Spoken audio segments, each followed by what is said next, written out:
Let me ask you something.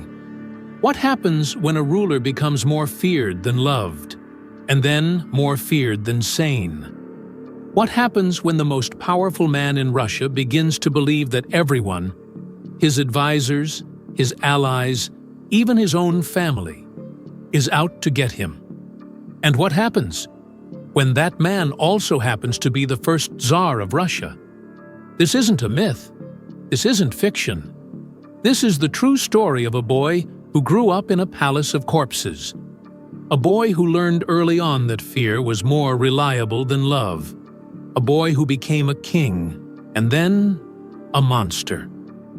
This is the story of Ivan IV of Russia. You probably know him by another name, Ivan the Terrible. But let me warn you, terrible doesn't even begin to cover it. By the end of his reign, Russia would be soaked in blood, littered with bodies, and haunted by a single act so horrific it would shake the foundations of the empire and define his legacy forever. Because Ivan the Terrible didn't just kill his enemies, he killed his own son. And when you hear why and how it happened, it will chill you to your core. Let's begin. Before the blood, before the terror, there was just a boy. A lonely, terrified, bitter little boy living inside the towering walls of the Kremlin. Ivan IV was born in 1530. His father, Grand Prince Vasily III, ruled over the fragmented Russian state known as Muscovy. But when Ivan was just 3 years old, his father died, and everything changed. Because power in Russia didn't pass easily back then. It wasn't a clean handoff from father to son. It was chaos. And Ivan, just a toddler, suddenly became a symbol, a puppet, in a brutal tug-of-war between ruthless nobles known as boyars. And what happened next? Well, they didn't exactly raise him with bedtime stories and hugs. No, they tormented him. They locked him in rooms for days. They fed him scraps. They beat the people he loved in front of him. They murdered his pets. Yes, his pets. He watched the people around him, loyal servants, kind teachers, get dragged away and executed. And every time he cried out, every time he begged for help, no one came. By the time he was 8, Ivan was convinced of one thing: no one could be trusted. And trust me, this matters. Because every tyrant has a beginning. And Ivan's? It was drenched in fear. But even as a child, there was something else about him. Something unnerving. When other kids were playing with toys, Ivan was throwing dogs off rooftops, torturing birds, stabbing wild animals just to see what death looked like. They say you can learn everything you need to know about a dictator from his childhood. And Ivan? He learned that power was survival. And survival meant ruling through fear. At just 16 years old, Ivan made history. He wasn't content to be a grand prince like his father. No, Ivan wanted something bigger, something more absolute. So, in a bold and symbolic ceremony in 1547, he crowned himself Tsar of all Rus. The word tsar came from the Roman Caesar, and Ivan wasn't being subtle. He saw himself as an emperor. He wasn't just a ruler, he was God's chosen autocrat, the head of the church and the state. This was his Russia now. But here's the twist. At first, Ivan didn't seem terrible at all. In his early reign, he was thoughtful, strategic, even kind. He married Anastasia Romanovna, a calming, intelligent woman who deeply influenced him. And under her guidance, Ivan started making reforms. He created a standing army, streamlined the bureaucracy, founded printing presses, established a council of nobles to advise him. He even tried to make the courts more fair. For a moment, things looked hopeful. Russia was modernizing. But behind the scenes, Ivan's inner demons were sharpening their claws. Because beneath the reforms and victories was a man who never forgot what it felt like to be powerless. And Ivan never forgave the boyars, the noble class, for his suffering as a child. He hated them, loathed them, distrusted every smile, every bow, every act of loyalty. So when tragedy finally struck, Ivan snapped. In 1560, his beloved wife Anastasia fell ill. And then she died, suddenly, without warning. Ivan was devastated. He didn't just grieve, he unraveled. He became convinced she'd been poisoned by the boyars. He had no proof, no logic, just pure, seething suspicion. And from that point forward, the man who had built Russia would begin to destroy it. If Ivan's soul had a breaking point, it was Anastasia's death. And once it cracked, there was no putting it back together. In 1565, Ivan shocked the Russian court by announcing he was abdicating the throne. He literally walked away from power, claiming he was tired of betrayal. The boyars panicked. With no clear successor, the state was on the brink of chaos, so they begged him to return. And Ivan agreed on one condition, that he be allowed to rule without limits. No advisors, no councils, no laws to restrict him. They said yes, and that's when Ivan created something new, something terrifying. He called it the oprichnina. It was part police force, part death squad, part cult. Dressed in black robes, mounted on black horses, carrying severed dog heads as a symbol of sniffing out treason, these men were loyal only to Ivan. And their job? To hunt, to interrogate, to torture, to kill. Ivan divided Russia in two, the oprichnina under his direct control, and the zemshchina ruled by the remaining boyars. But make no mistake, the entire country lived in fear. Whole towns were massacred, families erased overnight, properties seized, clergy burned alive. In the city of Novgorod, which Ivan suspected of disloyalty, he launched a full-on genocide. Babies were thrown into rivers. Monks were roasted on spits. The rivers turned red with blood. It wasn't just war, it was theater. Ivan wanted the people to see what happened when you crossed him. And the message was clear. There was no God, but the Tsar. Okay, so here's where things start spiraling out of control. Ivan wasn't just paranoid.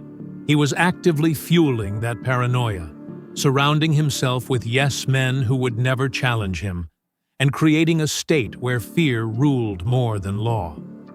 With his oprichniki now fully operational, Ivan turned his eyes on his enemies, or, let's be honest, people who looked at him the wrong way. These weren't just assassinations. No, Ivan was theatrical in his punishments. Torture wasn't just a method, it was a warning. Imagine a nobleman, dragged from his bed in the middle of the night, tossed in a dark cell. The next morning, his entire household slaughtered, his property confiscated, and his body, left in the town square, mutilated. A message. One nobleman, Prince Kurbsky, saw what was coming and defected to Poland. Ivan? He flipped, called it treason, declared that all nobles were secretly plotting to overthrow him. And that's when Ivan declared war, not on a foreign nation, but on his own people.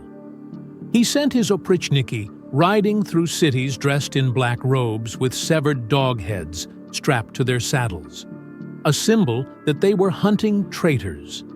Cities like Novgorod were razed. Thousands were murdered.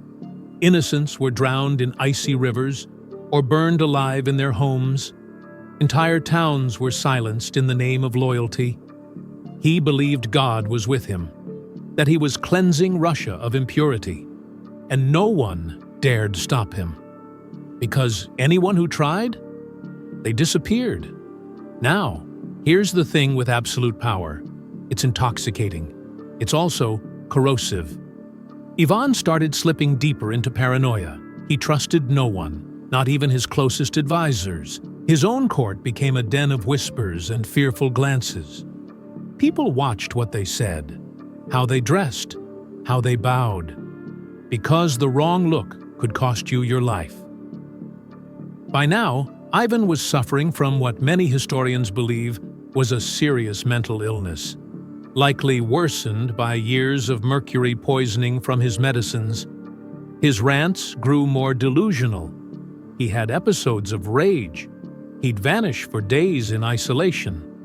And when he returned, it was usually followed by another wave of executions. And then, in the midst of this, tragedy struck. In 1560, Ivan's beloved first wife, Anastasia, died suddenly. Ivan was devastated and convinced, absolutely convinced, that she had been poisoned by the boyars.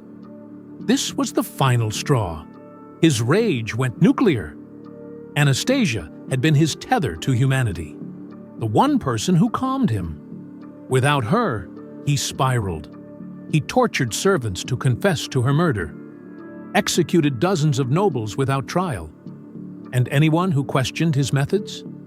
Dead. This wasn't just tyranny anymore. It was personal. He began building churches, yes, churches, to atone for his sins, even as he ordered massacres in God's name. He gave alms to the poor and burned entire villages. It was a contradiction, a king trying to be holy while becoming monstrous. Ivan began to believe he was a prophet, a man chosen by God to rule through terror. And no one, not even family, was safe from him. Let's talk about one of the most infamous moments in Russian history. The moment Ivan killed his own son. Ivan had grown increasingly erratic. He lashed out physically, often beating his staff and even his own family. In 1581, during a heated argument with his pregnant daughter-in-law, he struck her in the stomach, causing her to miscarry. His son, also named Ivan, confronted him. Furious, heartbroken. They argued, voices raised, the room thick with tension. And then it happened. In a flash of blind rage, Ivan lifted his iron-tipped staff and struck his son across the head. The young prince collapsed. Blood pooled on the palace floor. Ivan, immediately horrified, cradled his son, begging him to live, weeping, screaming, but it was too late. The heir to the Russian throne was dead. The image of Ivan sobbing over his dying son has been immortalized in paintings. A tyrant, broken, not by war, not by politics, but by his own hand. That moment destroyed what was left of him. Russia had no clear successor now. The people lost their prince, and the Tsar had lost his only remaining tie to the future. Ivan the Terrible had become the architect of his own downfall. By the time Ivan IV reached the last decade of his life, he wasn't just feared, he was something else entirely. He had become a ghost of the boy who once cried when animals died in his arms. Paranoid, sickly, isolated. Ivan the Terrible, once the energetic reformer of Muscovy, had morphed into a haunted, trembling figure, hunched beneath layers of royal fur and suspicion. His court was a graveyard of old allies. The boyars who once laughed with him now whispered behind their hands or mysteriously vanished. Even his closest servants were rotated frequently. Ivan trusted no one, not even his food tasters, whom he changed daily. Poison, he believed, was in every dish. He sometimes forced monks to taste his meals, believing holy men could absorb toxins through God's grace. But the poison he feared the most wasn't in his food. It was inside his own soul. Ivan began to suffer from what modern historians believe could have been syphilis, mercury poisoning, or even severe bone disease. He was racked with pain. His bones cracked. His spine throbbed. He screamed at night. And the only thing louder than his screams was his guilt. Guilt over Anastasia, over the hundreds of thousands slaughtered during the Oprichnina, over his son, Ivan Ivanovich, whose blood was still fresh in his nightmares. The once mighty tsar had become a king, trapped in a crumbling castle of horrors. The Kremlin echoed with ghosts. Ivan wandered the halls, speaking to paintings and icons, asking for forgiveness. Some say he even claimed to see Anastasia's ghost, blaming him for turning paradise into a blood-soaked hell. But amid the madness, Ivan still ruled, and his power was still absolute. In the final months, he did something almost no one expected. He began planning a new marriage. Yes, another one. He'd already married 6 times after Anastasia. And most of those wives, they'd either been sent to convents, poisoned, or simply disappeared. Now, in his 60s, riddled with disease and regret, Ivan set his sights on Mary Hastings, the niece of Queen Elizabeth I of England. He wanted an alliance with England, a royal connection. Perhaps, in his mind, it was a final attempt to step into the light, or maybe just another obsession. But the English court declined. Firmly, even they knew Ivan was a dying wolf in a crown, and he wouldn't die peacefully. The end came quietly. Ironically, it was one of the few things Ivan did quietly. It was March 18th, 1584. Ivan was playing chess in his private chambers at the Kremlin. His opponent?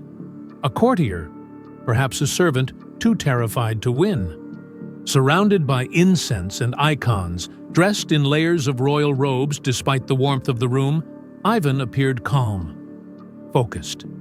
Then, suddenly, he leaned forward, clutched his chest, and collapsed. At first, they thought he'd simply fainted. Servants rushed in, unsure whether to touch the Tsar or let him be. After all, to touch Ivan without permission could have once meant death. But he wasn't breathing, and within minutes, the man who ruled with iron and blood was gone. The first Tsar of all Russia was dead. And yet, even in death, Ivan terrified his court. There were rumors that his body was so toxic that it couldn't be touched. Others claimed his remains decayed at an unnatural speed, blackening and bloating within hours. The real mystery? His body was never properly embalmed, and when his grave was opened centuries later, forensic testing showed extremely high levels of mercury in his bones. Was he poisoned? Or had he been poisoning himself all along, through the medicinal treatments of the time? We may never know. His death sparked panic. There was no true heir. His favorite son, Ivan Ivanovich, was dead by his own hand. The remaining son, Fyodor, was weak, mentally unfit to rule and uninterested in power. The once mighty empire was now adrift, and the storm was coming. After Ivan's death, Russia entered a period so dark, they gave it a name: the Time of Troubles. No clear successor, no plan, no order. Fyodor technically became Tsar, but he was a puppet. The real power? A boyar named Boris Godunov, who had married into the royal family and took control behind the scenes. But power is never silent in Russia. Not for long. Rebellions erupted. Famines swept the land. Pretenders to the throne appeared like mushrooms after a storm. Men claiming to be the murdered Ivan Ivanovich, rising from the grave to claim their rightful throne. At one point, a Polish prince even took Moscow. The entire foundation that Ivan had built through blood and terror cracked. Russia was tearing itself apart. And while Ivan was dead, his shadow remained. The memory of the iron-fisted ruler became legend and curse. Some remembered him as a monster, a butcher who killed his own son, his own people, and bathed a country in fear.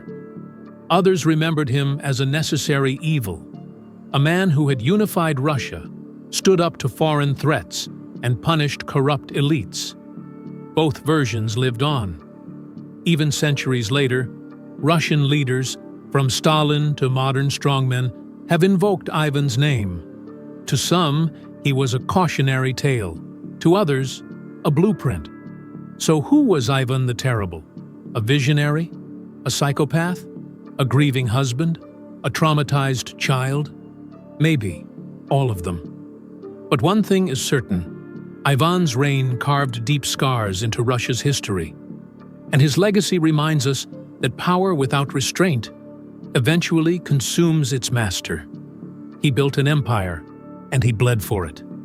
But in the end, Ivan the Terrible died alone, haunted by the empire he created and the son he destroyed with his own hands.